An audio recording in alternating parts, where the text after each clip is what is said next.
सो है guys, news boy. तो सबसे पहले हम लोग बात कर लेते हैं मोस्ट अनएक्सपेक्टेड कोलैब के बारे में। Cristiano Ronaldo and Lionel Messi का एक एड आउट हुआ है जहां वो दोनों एक साथ है। एड में बता दूं सिर्फ मेसी एंड रोनाल्डो नहीं है, एम्बाप्पे एंड विनीसियस जूनियर भी है। एंड जो एड है वो किसका है? लेगो, जो कि एक टॉय कंपनी है। मतलब समझ रहे हो, एक टॉय कंपनी ने Cristiano Ronaldo and Lionel Messi को एक साथ ला दिया। पूरब झा इसके ऊपर रिएक्ट करते हुए ये कमेंट किए थे, फायर इमोजी। राज ग्रोवर लिखे this was so good. RJ Abhinav लिखे एड। एक और यूजर लिखती है most goated ad of all time. भाई लेगो वालों ने इस एड के लिए कितना ज्यादा खर्चा किया होगा, क्रेजी है भाई। एक जन इससे रिलेटेड ट्वीट करते हैं, just imagine the budget of this ad. एक और यूजर लिखते हैं, do you know how insane the Lego budget had to be to get all of them in the same room together. तो चलिए next update के बारे में बात करते जो कि संजय दत्त का रेस्टोरेंट को लेकर चल रहे कंट्रोवर्सी के बारे में। तो ना मुंबई का जो रिसेंटली खुला संजय दत्त का रेस्टोरेंट एंड बार है, वहां का एक कॉकटेल को काफी ज्यादा क्रिटिसाइज किया जाने लगा, काफी ज्यादा बैकलैश मिलने लगा। बेसिकली वो कॉकटेल में सर्व करते थे जिंदा फिश, कुछ तो बेटा फिश है उसका नाम, जिसको कि फाइटर फिश भी कहा जाता है। तो इसको काफी सारे लोग कॉल आउट करने लगे, क्रिटिसाइज करने लगे, कहते हुए कि ये क्रिएटिविटी नहीं है, this is cruelty made instagrammable. अगर हम ऐसी चीजों को नॉर्मलाइज करते रहेंगे तो where does the line stop? Compassion should not depend on whether an animal screams loud enough for us to hear. Fish चिल्ला नहीं सकते, they suffocate in silence, and silence ही वो रीजन है कि उनको सबसे ज्यादा एक्सप्लॉइट किया जाता है। इसको लेकर बता दूं, रेस्टोरेंट के अगेंस्ट में केस भी रजिस्टर हुआ, जिसके बाद अभी रेस्टोरेंट वालों ने वो ड्रिंक को डिसकंटिन्यू कर दिया है, मतलब मेन्यू से हटा दिया। तो चलिए नेक्स्ट अपडेट के बारे में बात करती चुकी है आम आदमी पार्टी के एमपी राघव चड्ढा के बारे में। जैसे कि मैं आपको कल के वीडियो में बता चुका हूँ, जो आम आदमी पार्टी है उन्होंने राज्यसभा के सेक्रेटेरिएट को कह दिया है कि राघव चड्ढा को पार्लियामेंट में बोलने का टाइम नहीं दिया जाए, और जो राघव चड्ढा जो डेप्यूटी लीडर है आम आदमी पार्टी के पार्लियामेंट में, उससे भी उनको हटाया जाए। ऐसा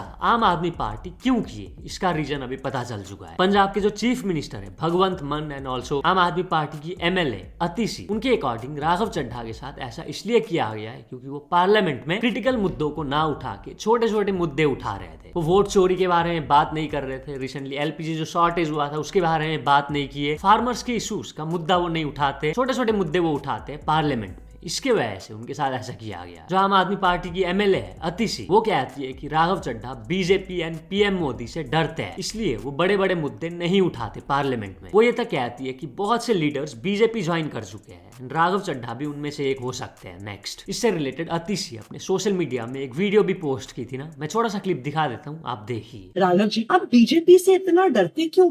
आप मोदी जी से सवाल उठाने से डरते क्यों हैं? आज हमारा देश एक बहुत बड़े संकट से गुजर रहा है। आज हमारे देश के लोकतंत्र पर, आज हमारे देश के संविधान पर खतरा। आज हमारी आंखों के सामने इलेक्शन कमीशन का मिसयूज करके पश्चिम बंगाल का इलेक्शन चुराया जा रहा है, लेकिन आप उस पर सवाल नहीं उठा रहे, आप उस पर बोलने से डर रहे हैं। जब आम आदमी पार्टी के सांसदों ने एलपीजी सिलेंडर का मुद्दा उठाया और आपको जब एलपीजी के मुद्दे पर बोलने के लिए कहा गया तो आप चुप रह गए। आप मोदी जी से डर गए क्या? जब अरविंद केजरीवाल जी गिरफ्तार हुए तब भी आप बीजेपी से डर गए, तब भी आप मोदी जी से डर गए, क्या आप डर के लंदन भाग गए? और जो राघव चड्ढा के साथ जो हुआ आम आदमी पार्टी ने किया, उसके ऊपर रिएक्ट करते हुए वो एक वीडियो पोस्ट किए थे, आप देखिए। मुझे जब जब पार्लियामेंट में बोलने का मौका मिलता है, मैं जनता के मुद्दे उठाता हूँ और शायद ऐसे टॉपिक्स उठाता हूँ जिसे आम तौर पर संसद में नहीं उठाया जाता है। लेकिन क्या जनता के मुद्दे उठाना, पब्लिक इश्यूज पे बात करना कोई अपराध है? क्या मैंने कोई गुनाह कर दिया, कोई गलती कर दी? Have I done something wrong? सवाल आज मैं इसलिए पूछ रहा हूँ क्योंकि आम आदमी पार्टी ने राज्यसभा सेक्रेटेरिएट को ये कहा है कि राघव चड्ढा के पार्लियामेंट में बोलने पर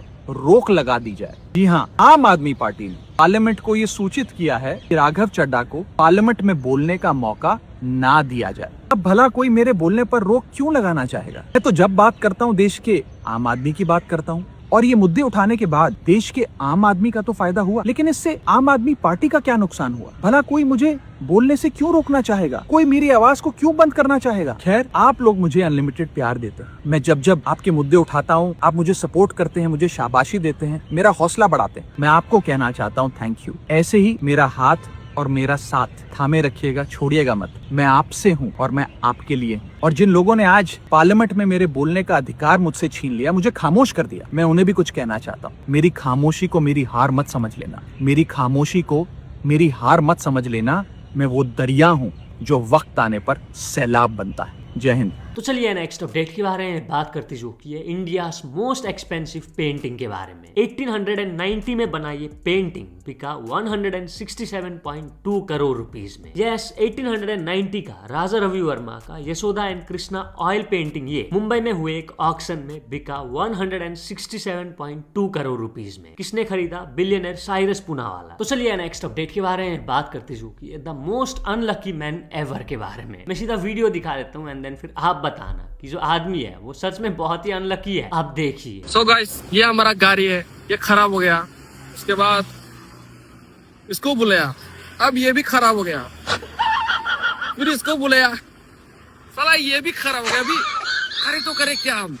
तो चलिए नेक्स्ट अपडेट के बारे में बात करते जो कि है ओपन एआई के सीईओ सैम ऑल्टमैन के बारे में। तो इनके अगेंस्ट में इनकी खुद की बहन लॉ सूट फाइल कर दी इनके अगेंस्ट में एलिगेशन लगाते हुए कि ये उनको अब्यूज किए थे बिटवीन 1997 एंड 2006। जो बहन है एनी, वो कहती है कि जो सैम है वो उनको अब्यूज करना स्टार्ट किए थे जब वो सिर्फ 3 साल की थी एंड वो 12 साल की। काफी सीरियस एलिगेशन है भाई। वहीं दूसरी तरफ सैम ऑल्टमैन ने उनकी बहन के अगेंस्ट में डिफेमेशन केस फाइल कर दिया है। इसी के लिए उनके अकॉर्डिंग उनकी बहन उनको डिफेम कर रही है ये सब एलिगेशन लगा के। तो चलिए नेक्स्ट अपडेट के बारे में बात करते जो कि है उत्तर प्रदेश के अंडों के बारे में। तो उत्तर प्रदेश के अंडों में अब से production and expiry dates printed होना चाहिए कुछ इस तरीके से। अगर production and expiry dates printed नहीं होगा तो उन्हें बेचा नहीं जा सकेगा। ऐसा सिर्फ उत्तर प्रदेश में नहीं, इंडिया के हर एक स्टेट्स में होना चाहिए। तो चलिए नेक्स्ट अपडेट के बारे में बात करते जो कि है कुछ इन्फ्लुएंसर्स के बारे में जिनके अगेंस्ट में एफआईआर दर्ज किए जा रहे फॉर क्रिटिसाइजिंग एफएसएसएआई। एफएसएसएआई जो कि food safety and standards authority of India है, उनको क्रिटिसाइज एंड कॉल आउट किए जाने पर कुछ लोगों के अगेंस्ट में एफआईआर दर्ज किए जा रहे हैं। उन्हीं में से एक जन है नालिनी उनागर। वो ट्वीट करके बताई कि दिल्ली पुलिस ने उनके अगेंस्ट में एफआईआर दर्ज कर दिया क्योंकि वो एफएसएसएआई को क्रिटिसाइज की थी, कॉल आउट की थी। सिर्फ नालिनी उनागर नहीं, और भी कई सारे लोग ट्वीट्स कर रहे कहते हुए कि उनके अगेंस्ट में भी एफआईआर दर्ज कर दिया गया एफएसएसएआई को कॉल आउट करने की वजह से। नालिनी उनागर के इसी ट्वीट के ऊपर रिएक्ट करते हुए ध्रुव राठी नालिनी उनागर का लास्ट ईयर का एक ट्वीट का स्क्रीनशॉट शेयर करते हैं जहां नालिनी ने लिखा हुआ था, अगर इंडिया में डिक्टेटरशिप ऐसा दिखेगा तो I would love it. Dhruv Rathee इसी को शेयर करते हुए लिखे, होपफुली अब तुम्हें रियलाइज हो गया होगा कि डिक्टेटरशिप कैसा दिखता है। तो चलिए नेक्स्ट अपडेट के बारे में बात करते जो कि हनी सिंह एंड बादशाह के बारे में। तो दोनों का कुछ साल पहले रिलीज हुआ कंट्रोवर्शियल सॉन्ग वॉल्यूम 1 को दिल्ली हाई कोर्ट ने बैन कर दिया है। दिल्ली हाई कोर्ट ने सारे सोशल मीडिया प्लेटफॉर्म्स को डायरेक्ट कर दिया है कि वो सॉन्ग को सारे प्लेटफॉर्म से हटा दिया जाए करके। कोर्ट ने कहा कि जो सॉन्ग है वो बहुत ही ऑब्सीन, वल्गर एंड डेरोगेटरी है टुवर्ड्स वुमेन। वो कहे this can not be allowed in the name of artistic freedom. तो चलिए नेक्स्ट अपडेट के बारे में बात करते जो कि है आशीष संसलानी के बारे में। तो आशीष संसलानी का प्रखर के साथ एक पॉडकास्ट आउट हुआ है जहां ऑफ कोर्स वो बहुत सारी चीजों के बारे में बात की है। वहीं वो बात करते हैं लेटेंट कंट्रोवर्सी के ऊपर और जो उनके अगेंस्ट में केस वगैरह हुआ था उसको लेकर उनके साथ पुलिस स्टेशन में क्या हुआ, ये सब चीजों के ऊपर वो बात की है ना। मैं छोटा सा क्लिप दिखा देता हूँ पॉडकास्ट का पूरा, अगर आपको देखना है तो link is in the description. हमारे से कई ज्यादा गलीच बातें पहले शो पे हो चुकी है, ठीक है प्रखर। ये कोई जस्टिफिकेशन का टाइम नहीं दिया मैंने आपको। नहीं सुन ले वो जो गड़ा भर रहा था ना, वो जो लेटेंट के अगेंस्ट गड़ा भर रहा था ना, वो आके फटा है हमारे एपिसोड पे, बस और कुछ नहीं है, ये मेरा मानना है। श्योर 100%। ऐसा नहीं है कि उस एपिसोड में उसके कई पहले बातें हुई हैं एंड कई सारे बड़े लोग आए, उधर भी था ना प्रखर। रणवीर कूल बन रहा था, ठीक है, वो ऐसा कि मैं मजे करूंगा, मजे में उसने बोल दिया। मैंने उसको ब्रेक में बोला भी था, मैंने बोला रणवीर थोड़ा डायल डाउन कर। नहीं, इसी लाइन को लेके बोला था डायल डाउन कर, मतलब डिड इट स्टैंड पूरी आउट? ओवरऑल अच्छा, उधर overall। बहुत बातें हुई थी, ऐसा नहीं है कि सिर्फ ये बात हुई थी। तो मैंने बोला रणवीर मतलब तू समय नहीं है, मैं ही नहीं बोल रहा हूँ ये सब, थोड़ा डायल डाउन करते हैं यार। तो इट्स लाइक नहीं, एवरीबडी यहाँ पे अनहिंज्ड ही आते हैं। आई थिंक वो मजाक के मूड में था। I don't even think he meant all of that. सब obviously nobody bro. If you meant that, then we need a committee. The thing is ना, अभी केस हुआ, ठीक है, and by God's grace Mumbai police was very good, they were very nice. उन्होंने कुछ ऐसा, तो उधर जब हम बैठे थे ना फनी थिंग इज हम उनको सब बता रहे, यूट्यूब क्या होता है, यूट्यूब पे कमेंट्स क्या होता है, यूट्यूब पे अभी मेंबर्स ओनली समझाने में 2 घंटा लग गया उनको। 2 घंटा मेंबर्स ओनली समझाने में लग गया। सोच कोर्ट में कितना टाइम लगा होगा। फिर क्या पूरी जन्म कुंडली निकलती है आपकी कि आप समय को कैसे जानते हो। अच्छा, आप समय से कहाँ मिले थे? मैं समय से मिला था 2022 में KJ सोना कॉलेज में।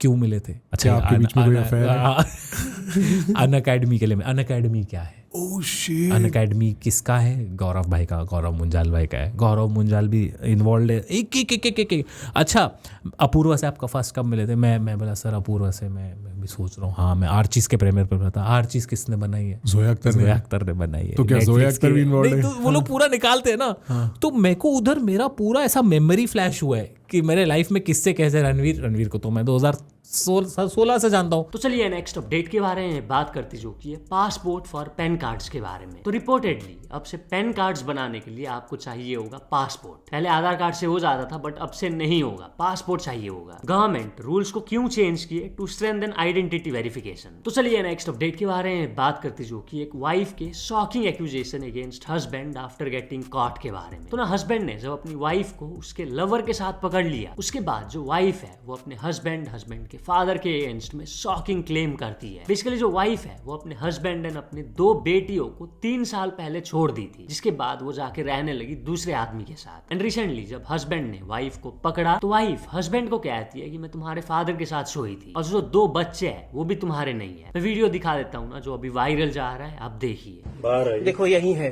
खुलो। बाहर आइए। ये मेरी वाइफ है, इसका पति है, दूसरा पति है जो चोरी से शादी करके रह रहा है इसके साथ। चलो बाहर निकलो।